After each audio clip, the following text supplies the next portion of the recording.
Welcome to the Confessions of a Group X Instructor podcast. For group exercise junkies and enthusiastic classgoers, we'll explore and uncover authentic, thought-provoking, and heartwarming industry education and inspiration from entertaining, badass fitness pros. And now your host, creator of Warrior Rhythm, Warrior Strength, Warrior Combat, Warrior Revolution, and Warrior Kids Group fitness brands, Ellen DeWord. Here we grow. Welcome, everybody, to the show. Today we have my dear friend, Anne. Hi, Anne. Hi, Ellen. How are you? Good? I'm so good. It's so good to see your face. It's beautiful here in Tampa, like 90 degrees and sunny and no humidity yet. This is the weather people move to Florida for. Do you know? We're on opposite sides of the world. Yep. Yeah. So thank you for having me. I'm so happy to have you. Thank you for your patience. It took, just so you know, scheduling you was the most non-challenging and challenging ever. So I'm sorry that back and forth, we rescheduled this podcast so many times. But part of that is because I do know you and I knew that you didn't mind being flexible. So thank you. No, my day has to be flexible because I'm a gym owner. Remember? I'm a gym owner. Yes. Okay. Actually, let's start there.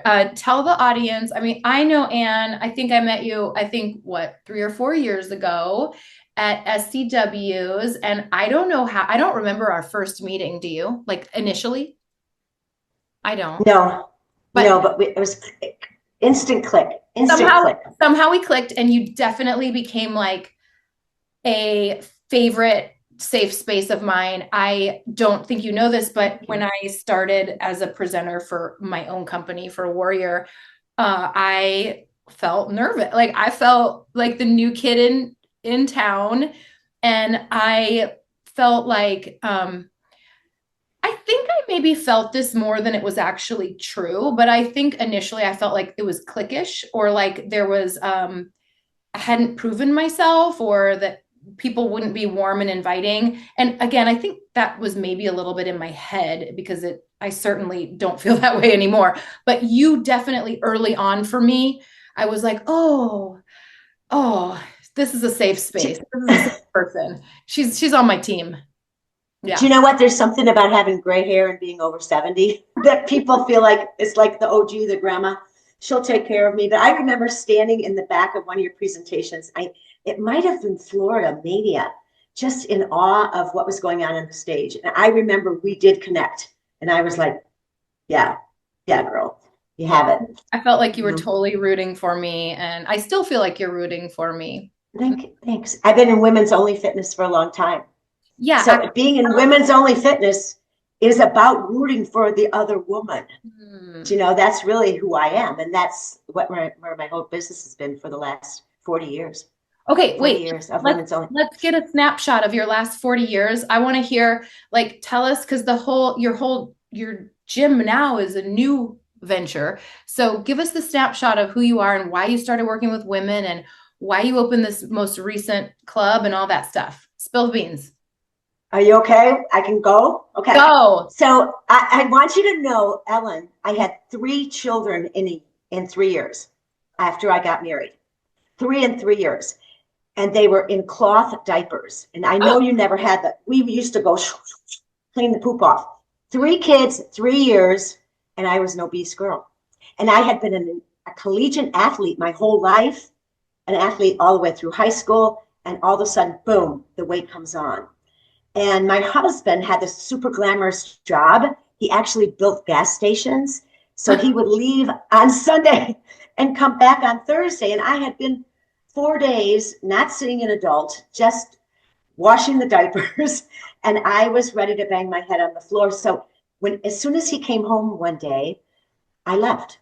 And I found, believe it or not, this is not a lie, a women's only facility in South Bend, Indiana, near the University of Notre Dame.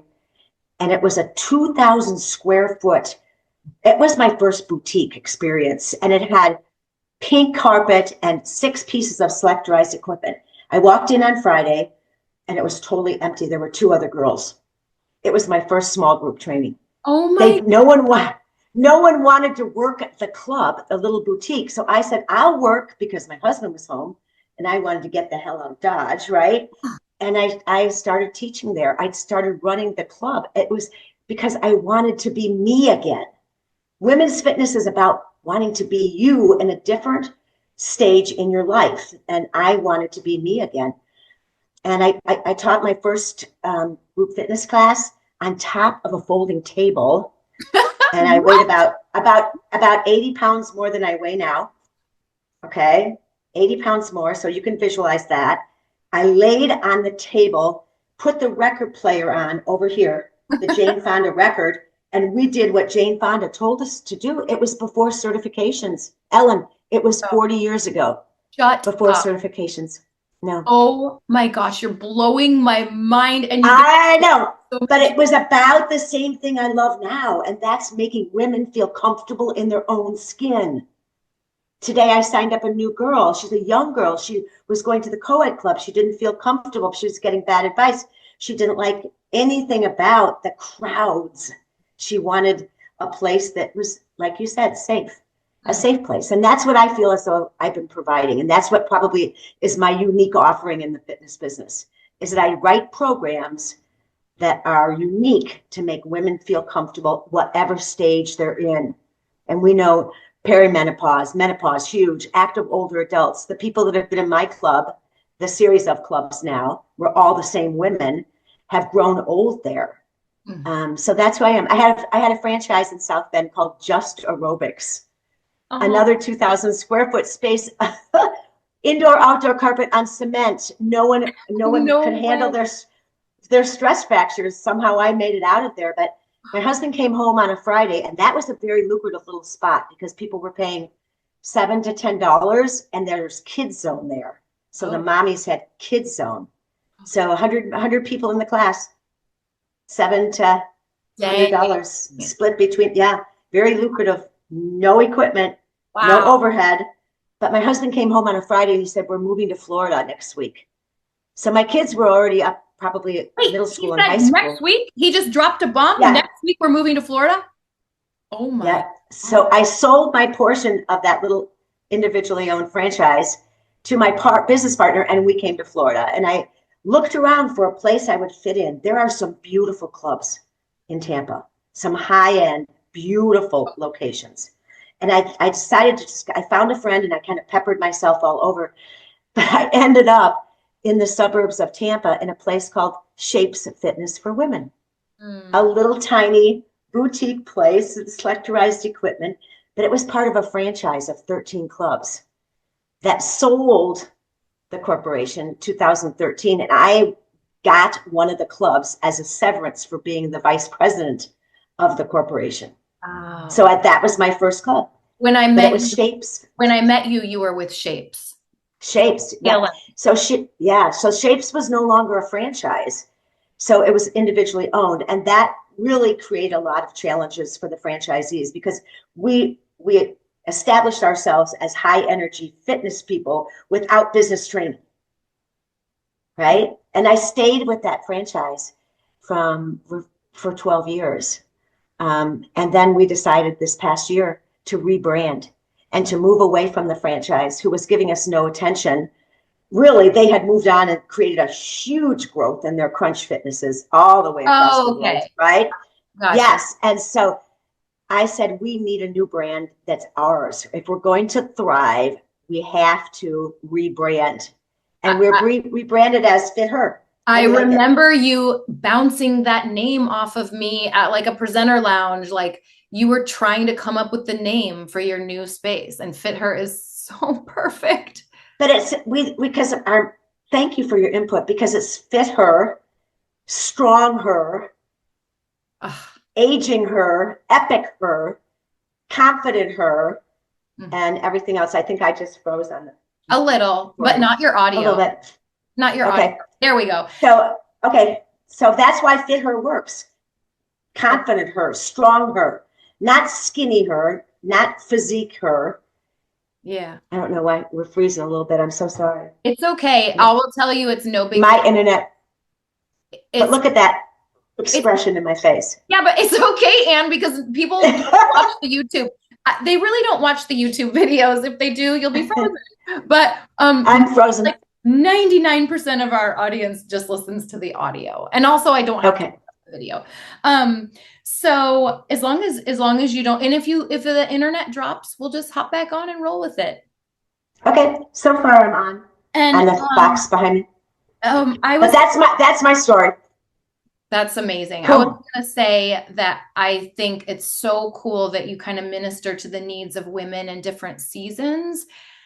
I just think like just you talking about having 3 kids in 3 years and diapers and, there's the stage of babies and the stage of them going to school and the stage of going through divorce. A lot of women go through divorce and remarriage or divorce and becoming grandparents and parents dying, and there's just so many seasons that of women's lives, and it's really beautiful that that's your heart and your kind of target. Yeah, I think that it creates an opportunity for me to have a unique offering. So if I were to own a club, any of us, and to copy the programming that's on every single street corner, in every single boutique around me, or every single chain around me, or every single franchise around me, if we always just copied what everybody else would, I would have to discount my pricing to keep up with the Joneses, right? And I wouldn't have anything that was unique. And I think that formulating Fit Her allowed me to give something back to the community that's very unique. An added assurance that they're going to get something that they need at any stage in their life. Yes. So cool. I made mistakes though, girl, boy. Yeah, that's what we're going to talk about today. We're going to talk about mistakes that bite you in the butt. That's what Anne's going to bring us today. But I wanted to say one more thing, just as an aside, that I taught at a gym in town for a season of my life where the aerobics room, the group fitness studio was in like this back corner of the club, and you had to like walk through this area, and it was a very, very meathead gym. And it felt like to get to class, which is mostly women taking the group fitness classes, it was like you had to walk through this wall of testosterone, like this palpable wall of testosterone. And I just remember not enjoying that. I didn't enjoy, having to, go walk the gauntlet of this testosterone filled gym to get to the studio. So I just love your niche. Do you understand what everybody felt walking through, wondering if they were being criticized or looked at, or, maybe making some type of sexual innuendo? But people now come to a facility because they want to change. They want to change. So we have to be very aware that we're still only addressing 80% of the population, right, Ellen? Isn't that what IHRSA says, or the Health and Fitness Association? They're 80% of the people that have not walked in my doors or your doors. And we have to make curb appeal, yes. Programming appeal, yes. But we have to have that safe place where people can start.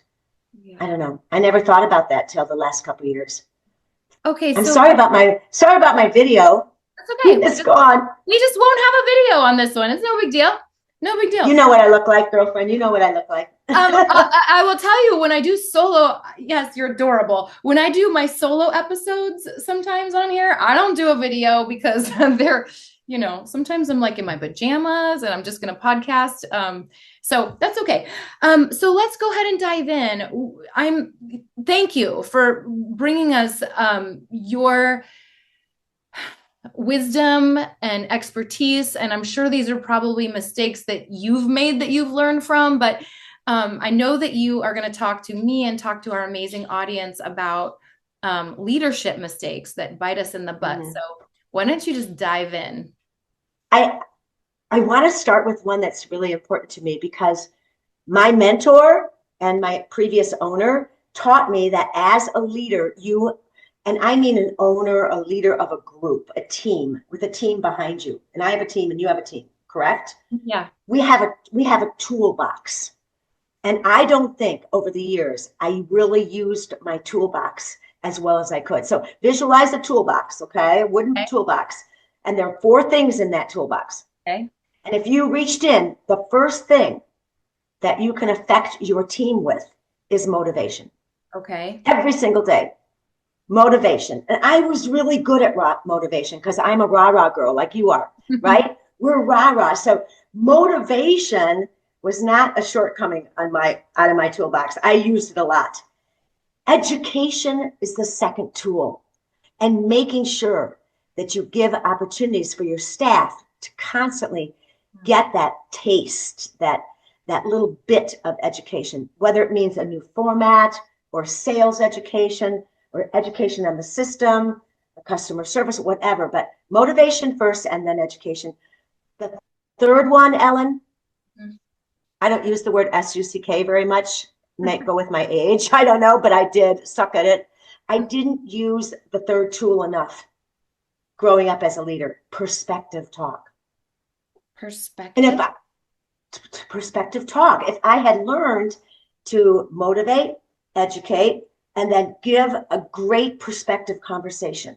What does that mean? Maybe it means talk about a person's SWOT, their strengths, their weakness, their opportunities to grow, and what's threatening them. I avoided that conversation.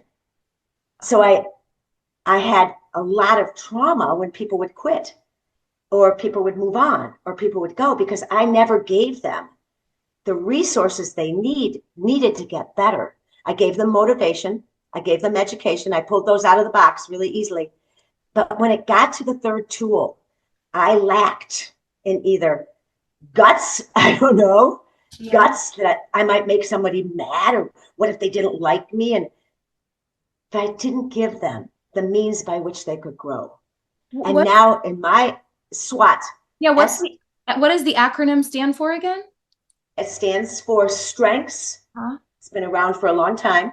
I've weakness, weakness, opportunity, and what's threatening them from getting there.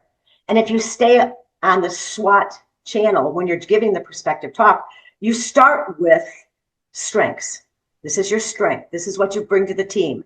This is what we've achieved working together for the last 6 to 8 months. That's a leader. But yet we have some weaknesses that have shown their skin or reared their ugly face or their butt. Got it? Yeah. And it's easier if you've talked to them with the motivation, the education, and then the perspective talk. The weaknesses aren't a written write-up. It's not a written write-up. It's conversation. You're treating your staff members like they are real humans, like they're part of the team. O is opportunity. And that's where you have to be able to share your vision. And I'm going to say, I wasn't really good at sharing my vision in the beginning either. But now as a visionary, I can say the opportunities for you can be lined up along this journey. And it makes them realize, but with an opportunity comes an action plan, right? So they have to be able to understand the weakness and adhere to the action plan. If not, then they're threatened to lose their job. They're threatened to not be able to be given the promotion. They're threatened not to make the next dollar. So I've really learned since then, because I was really bad at it, to use my toolbox. The last thing in the toolbox, discipline. No one wants to go to discipline. We live in this world of cherries and friendship and flowers, and right? But if we've gone, no discipline. Discipline to me means that the person is on their way out, and they probably know it, and it's probably the time when you would take their notice willingly. But if you can use the toolbox, I think that was a mistake. I didn't use it enough. I'm good at it now, girl. I'm good at it now. I did remember learning I think this was an URSA a few years ago, about like, if you fire well, if you terminate someone well, they're never surprised. They're not caught off guard at all. They know, because they know had conversations. They know what's at stake. They know the parameters. And so they see it coming. So they see it coming, and they probably say, you know what, I'm not ready to adhere to this action plan. So we'll part ways in a positive way. I can relate to that in my business, just because I oversee and manage master trainers, and I have like quotas for them to adhere to quarterly. I have benchmarks, and I give grace, and I want there to be open communication. But if they can't do the job, or she's back, what happened? I don't know. If they can't, I do sometimes. I've got to let them go, and so it's something that I have worked really hard at, is those hard conversations. So right, and I don't think I was good at it in the beginning. So I'm a little blurry, but you guys can still hear me, right? Yeah? You're a little blurry, good. But you're cute. So cute. So, I don't know about you, but along that same line, I don't think I was polished enough to hire the right people. And I now, instead of hire, I try to recruit. I know that's different, but think about that. Instead of hiring, just putting an ad in the paper and getting anybody off the street, my interview process is more about sharing my vision and making a real attempt to recruit somebody that's going to fit into my model. Because I was desperate to hire, because you don't want to be shorthanded. And I didn't always get the best hire, And now I recruit according to what's needed. I think I'm better at that now, but I think it bit me in the butt that one time. Just the hiring anybody and anybody. Have you done that before? Yes. You remember? You're quiet now, so I know you have. Yeah, I know. I was like, how much should I say here? No, it's just, yes, that's something that super relates to my business, and just me wanting to grow this master trainer team. And I attract a lot of just sweethearts, just amazing women that have like hearts of gold. That doesn't mean they have what it takes to be a master trainer and a presenter. And so that's been something that, yes, I don't want to say it's been biting me in the butt, but it's been a growing pain over the 5 years of operating Warrior, is needing to bring on more presenters that can lead trainings, and bringing on the right people. And I'm at a point now where I was kind of like going for volume. I needed more master trainers so we could, bring on more instructors in different areas. And now I'm kind of at the point where I've kind of pumped the brakes. And we have a small team of about 20. And I'm just like, I'm going to wait for the right people, work on developing these guys' skills. And they are, it's fun. So your t-shirt should say, more is not better. Better's better. Better's better. Yes. Right? Yes. Because as a leader, we think more, but do you and I have the skill to give them the nurturing that they need to be the entertainer? Yes. Because it's not just content. You and I can teach content all the time. We can teach choreography, but it's content and delivery. And my mentor taught me that. It's content and delivery that makes the level that you're looking for, that I'm looking for, to replace me, right? Otherwise, if it's content, that's memorization of the choreography that we love and we're both good at, right? But if it's content without delivery, the members aren't satisfied with the experience in some cases. Yeah. Sorry. Oh, that's true. Pretty raw. That was pretty raw, isn't it? Yeah, it's true. That's pretty raw. So content and delivery. And now I say that to an applicant. I said, show me what you have. but understand that I look for content and delivery. How you feel in front of the camera, how you feel in front of on a microphone. So the person that says, I don't feel comfortable there, doesn't necessarily mean they're out the door at Fit Her, but maybe I'm going to have to give them some more upskilling to make them a little bit more hybrid. Because a hybrid professional, I think, understands the content and delivers. Mm-hmm. Do you agree? Yeah, and I do. think, yeah. I do. And I also think, I mean, most of the audience is group fitness instructors, and you and I are kind of talking about other levels, but I think it's applicable too, because there is opportunity for group fitness instructors with various organizations and companies and people like Ann and I. There's opportunity to do more than just teach classes. And so for me, and Ann and I talked a little bit about this before we started recording today. For me, I don't want to be the face of Warrior forever. I love it. And I know I'm the face of the programs right now. Diva's the face of Warrior Combat with me. But thank goodness for her. But I want to be able to replace myself, someone to lead the video, it's just smart. Like I'm looking ahead. I'm looking 5 years ahead, 10 years ahead. And so I'm already starting to work with talent. And back to the different levels, there's a difference between being able to lead and teach a class really well than delivering content as a conference presenter or as a video presenter. Those are slightly different skills. And it starts with being a good instructor, but there's more to it, actually quite a bit more than, it's funny, like great instructors, you can put a camera on them and have their peers watching and they'll just clam right up, like just freeze. Or get blurry. So anyway. Right. It's so true.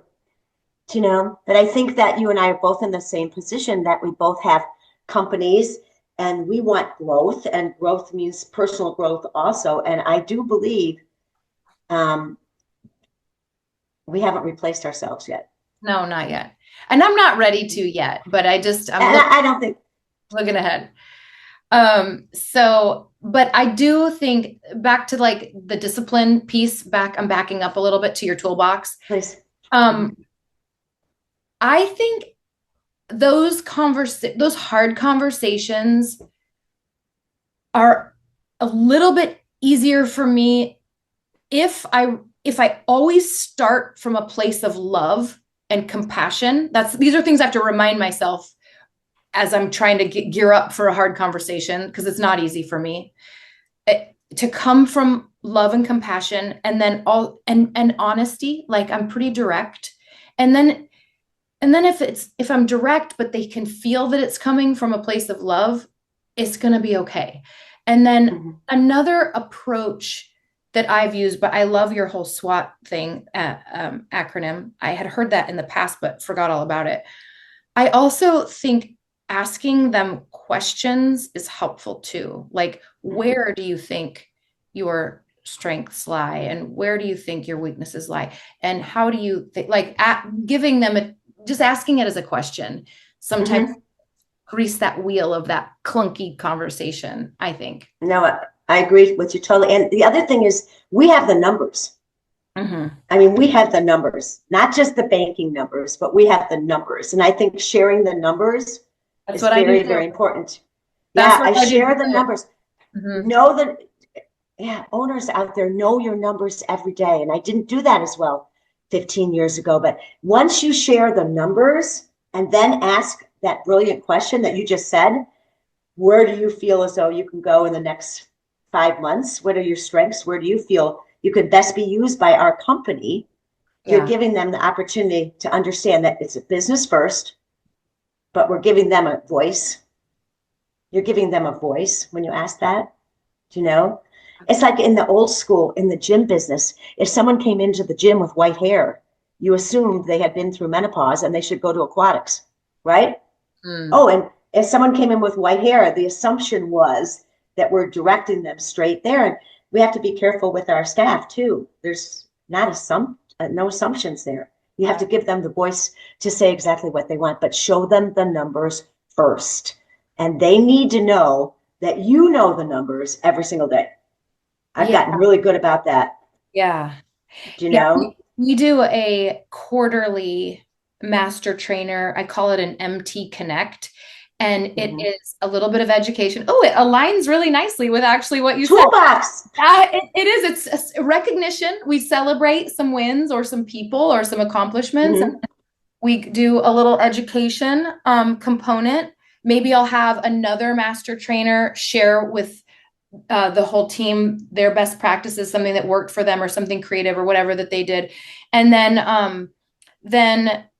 I literally pull out the KPIs, like this is the numbers. Yeah. How and everyone sees everybody's, like the whole little team of 20, like everyone sees where they line up and if they're hitting their like quarterly quota or not. And then they know when they're in the red and need to book, and then they know when they're going to get like booted off the team. That's the sad world. But when I do it right, it feels good all the way. The relationship, this is when I know I'm winning with that process, is when the relationship stays intact.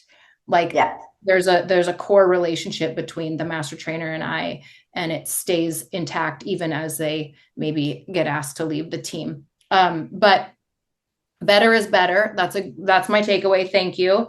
There's something else. More is not better. More is not better. Better. Oh, the other thing is, like, one way that this might relate to some of our listeners is also with class sizes. Like I'm not doing group fitness management anymore after so many years of doing it. But they knew that they needed to average a certain number of people in their classes, or we were going to look at making a change, So whether that be the instructor change the format, or we change the instructor, or the class gets canceled, or like you knew that, and so anyway, instructors out there should know, like when their class is in jeopardy, they should know so they're not taken by surprise if they get canceled or, That's the education part. You're giving them the numbers. Rah, rah, rah, rah. We appreciate you. We appreciate you. And then now we're going to look at the numbers. And these numbers mean that we're going to look at a change. That is right. That is positive leadership. And you're avoiding the discipline at the end. I agree with you 100%. 100%. Okay. What else you got? Our toolbox. I don't know. Onboarding. Replacing ourselves. I think, is that all? Is that your list? My other list is, sometimes we get so busy as group fitness instructors. I'm not always proactive about expenses. I wish I was better at that. And I think if I were more proactive about saving expenses rather than reactive, oh my, we have to cut something. That's being reactive. If I had been more proactive, planned my marketing ahead, planned for seasonal dips and changes. Do you have dips and changes? If I plan on that, I would say I would be a little bit better about my expenses. How much water are we using? How much air conditioning? It's May. It just turned 90 degrees in Tampa. Have we adjusted the air conditioning? Things like that. I wish I could be, and I'm going to make that a goal, and I'm going to report into you as my leader. Okay, you're welcome. I need to be more proactive rather than reactive when it comes to expenses in the club or in the business. Do you know? That's just a little sideline. Do you have any, this wasn't on our agenda to talk about, but do you have any advice or thoughts for people that might be considering opening a studio? One is find your niche, like you said, right? Yes, niche down. Very, very important. Make sure that you're not trying to do every single thing that everybody else is doing. Remember that there's 80% of the population in my small town that are not participating in traditional fitness. So why compete for the same 20% that are? Yeah. right? Why are we competing for the 20% that are? Think out of the box. We're just initiating our first AOM program. It's called My Future Me. And we're peppering that across Tampa for women to feel comfortable as they collaborate, allowing us to collaborate with their medical professionals on weight loss. It's huge. That's addressing 80% of the people that don't like exercise or not participating in exercise. We've moved equipment. We've taken out mirrors. We've put in comfortable places where they don't have to get to the floor to move. Oh, you took And out because people, yeah, totally taking them out? No, but in certain areas. Certain areas. We have a full area, yeah. That's incorporated with an area which they can feel comfortable sitting on a large personal or physical therapy table. If they're larger people, larger woman, it's adjacent right to the recovery area. It doesn't say sets and reps at all. It says movement works, and you have a safe place, right? So we have to think, if we're going to be owners, I would really think about making sure that what you're offering is distinct and unique and worth every penny to that person. Last week I had somebody join after 3 weeks of sitting in the parking lot, Ellen. Sitting in the parking lot. Right. 3 weeks to make a decision. You mean they would just drive up and think about it, and then they couldn't get out of their car and they would drive home? What? So why? What? Why? It wasn't because we put a note on our car. You did? Yeah, we put a little welcome. We didn't put a guest pass. We just say you're welcome here and stuck it in our car. But the decision to move for you and I is obvious. We're going. I'm going to move as much as I can move at 72 so that I can, transfer that to 80 and 90 or whatever, correct? But they're making a decision to move for the first time ever. They've never thought they liked exercise, kickboxing, or things like that we love. I love my kickboxing class. I love my aquatics class. They're scared. They're fearful that they might be a loser again, right? So the passion that we're giving to our teams that we talked about in the podcast today is the same passion we have to give to the non-exerciser. That's why I created the seated program. Yeah. It isn't for the people in. Do you want to tell us? Yeah, it isn't. I created S.E.A.T Supported Exercise for Ageless Training during COVID. And it was because the aquatic enthusiasts in my club had no place to go. Everybody in Tampa on that March 20th, when we closed our doors for a very short time, by the way, in Florida, sorry, but a very short time, they took to the streets. There's nothing more beautiful than exercising outside in March in Florida. But the aquatics, the non-exercisers, the aquatic students had nowhere to go. That's right. So I literally put moves together on the chair that they thought were aquatic moves. Oh my gosh. I know, they kept going. Okay, backstroke, breaststroke. Yep. So honestly, but for the pandemic, you would not have created S.E.A.T. Probably. No. And you know what happened when I brought S.E.A.T into the club? Ellen, I thought everyone would love it. My existing members, we have about 1,400 members. I thought they would love it. They hated it. What? They wanted to stand up. Oh. They wanted to stand up and do the exercises. So we got a couple of the aquatics people, but when the pool was open, they went back to the pool. Now the club fills the group fitness room at 12 noon with people who have never thought about exercise before.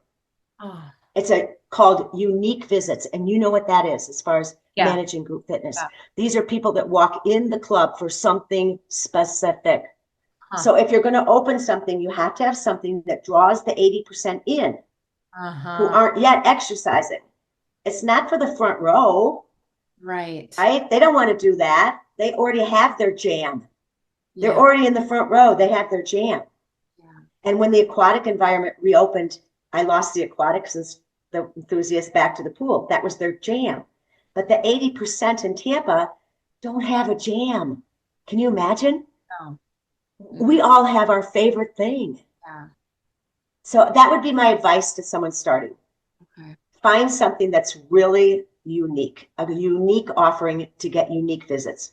I have off topic? Did you have a lot of the women from Shapes follow you to fit her? Yes.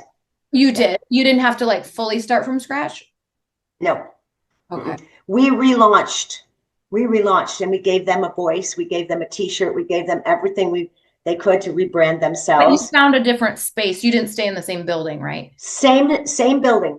Oh, Same building. okay. Same building, just totally remodeled. Okay. Or rebranded, different colors, different themes. We had that the recovery area, that physical training table, the physical fitness tables. Do you know what I mean? We changed everything about the brand within the walls. But those members that stayed and have stayed, they feel it's their club now. It's their club. It's not a part of a franchise. Yes. It's as though they had a piece of it. Yeah. Piece of that. Yeah. It's Well, they did. That's cool. They did. Yeah, they have. Yeah. That's really. Am I rambling? I feel like I'm rambling. No, not at all. This is a great conversation. I know. That's how I like it. I like these just to be conversational. So, sorry about the camera. What do you take care of yourself?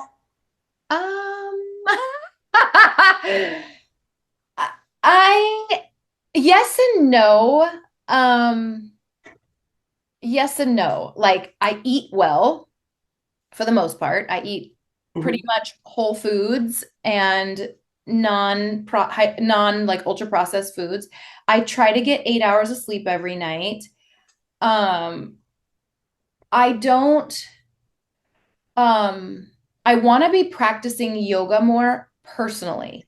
Like not teaching, but just like working on my own yoga practice. And my recent goal is to do that on the weekends. Nice. Yesterday in my backyard. The weather's nice here too. I don't read enough. Like I used to love reading books, like novels, historical fiction, thrillers. I never did romance novels or anything like that, but like I loved me some like Oprah book club type books. Like I loved reading and it relaxed me. I felt like it enriched my vocabulary. I love vocabulary. And I felt like reading made me a better instructor. I felt like I was more creative in my verbiage just because I was reading books. And I stopped reading. I mean, I stopped reading books for pleasure. I still have to like read to study or like work on education things. But so that's a way that I've let some self-care slip. Let me think what else. You weren't exercising your brain. You let your brain go a little bit. Yeah. Yeah. By not reading. Yeah. So I don't know. I'm kind of a workaholic. I mean, I'm absolutely, totally, and completely a workaholic. Kind of. We're both are. I enjoy the hair on fire, fast pace of life. Sometimes people ask me about that, and I do enjoy it. But you know, sometimes I think that you're supposed to take a day off. I just don't. I don't do it. I mean, I should. The Sabbath, you know, like God said, take a day off. Yeah, take a day off. So, I don't know. I also like, sorry, this is like personal and not on. That's good. Let's go. I also stopped going to church. Like I've been a churchgoer my whole life, but it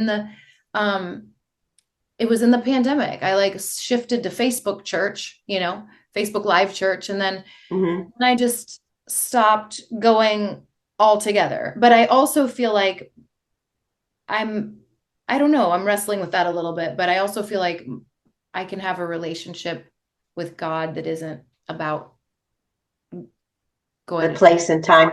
Going to church. Yeah.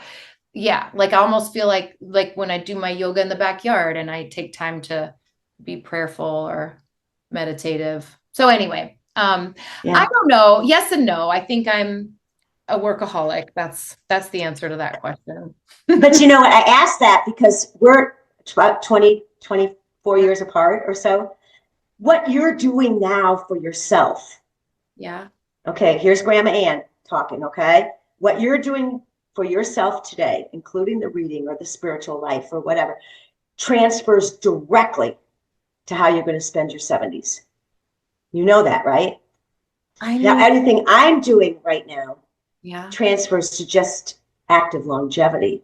But you're starting to work on those habits that will create this being at 72 years old when you're my age.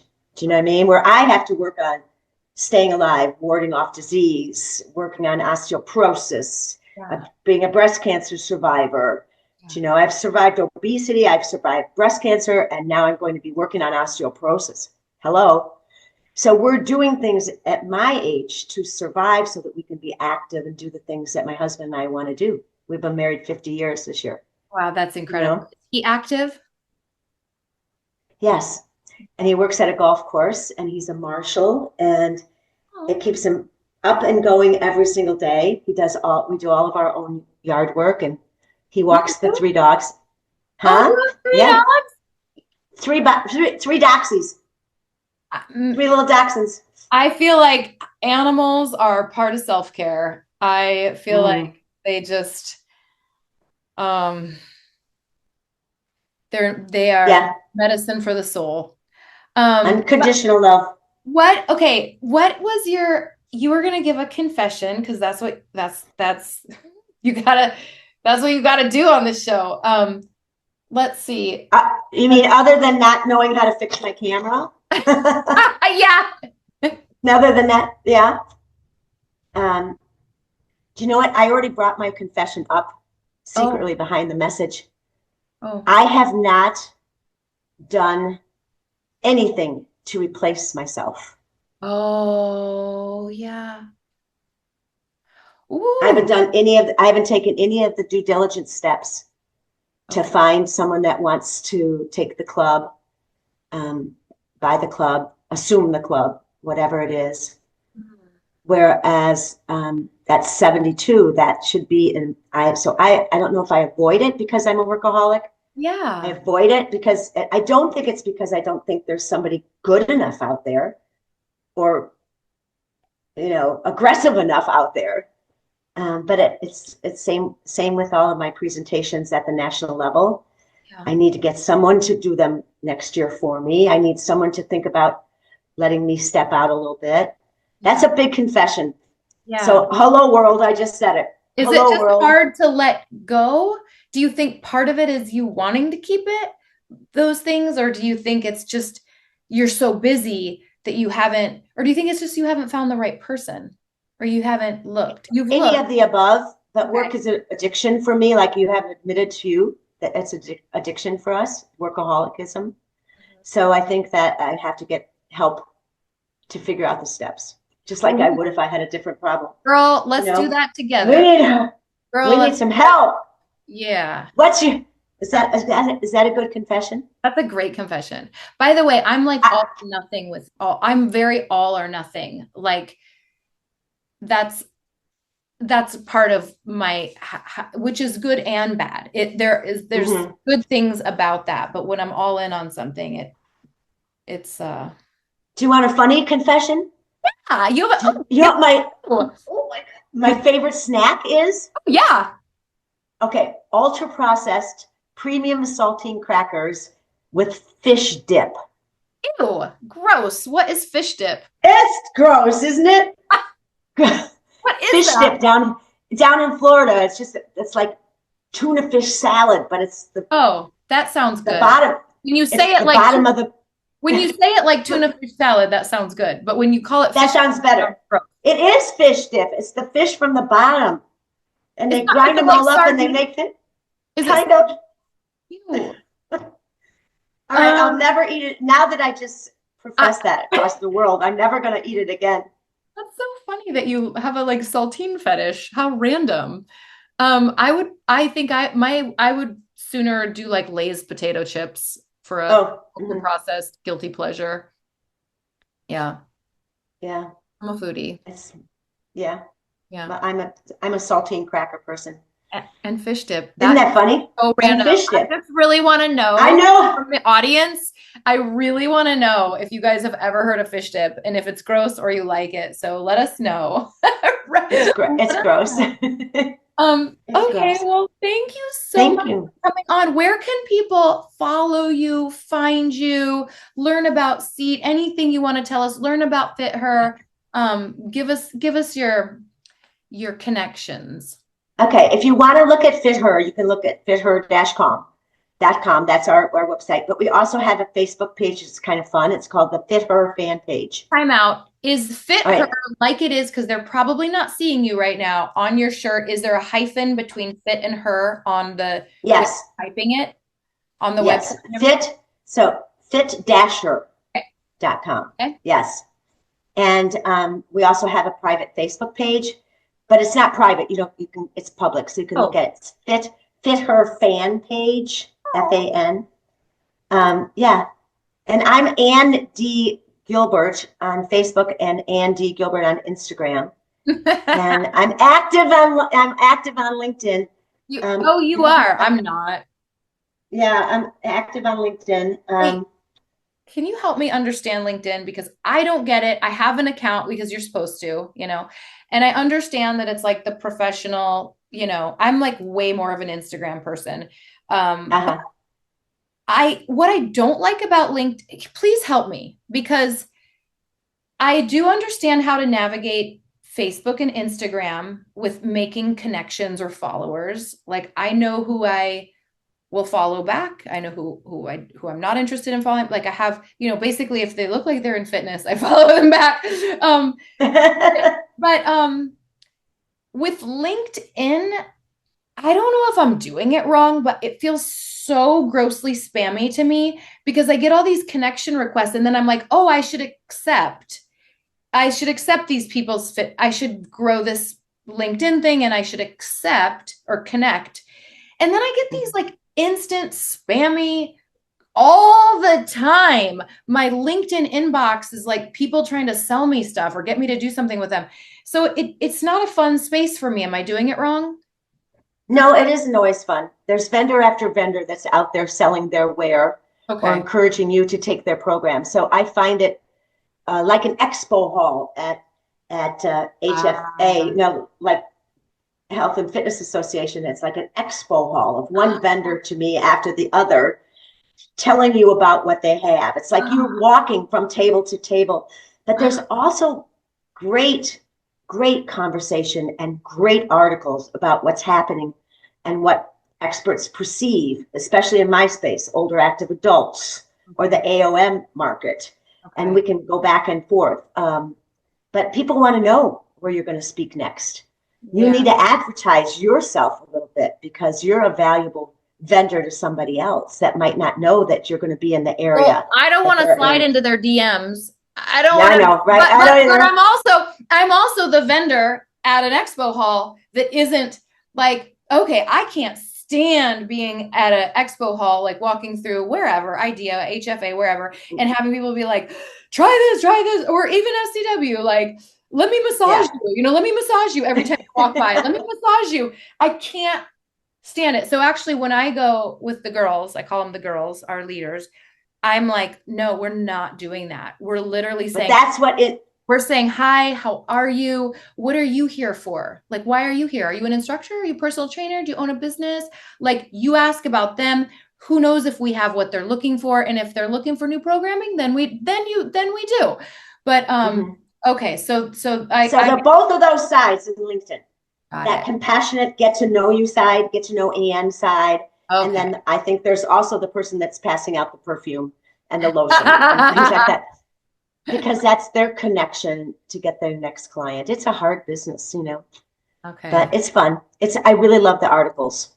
All right. I throw stuff up there every once in a while, but it feels like I'm throwing spaghetti on the wall as opposed to making great connections. But I'm on there every once in a while, and I see you and I like your stuff. But you know what? Thank you so much. One of the biggest trends is mentoring, right? And that's what you're about. Yeah, you're finding the next person to join your team and mentor them up for content and delivery, so that the experience that you sell can be multiplied and multiplied and multiplied. You know. Well, thank you for hanging out You're with welcome. me today and being so patient with me trying to figure out when to fit you in my schedule. It was so crazy to schedule Anne, everybody. Like, we couldn't get it together all the way down to today. I didn't know if we could still do it today because anyway, you were so patient. So thank you. Well, thank you for your patience with my video. I do video. I do video every day, but when it happens, you're always surprised, right? Yeah, for sure. And you Thank told you so everybody much for where having they could find you. I didn't interrupt you with that. You got it. Okay. No. Well, thank you everybody for listening in, and thank you, Anne, so much for being an amazing woman and mentor yourself and such a bright light in our industry. Thank you.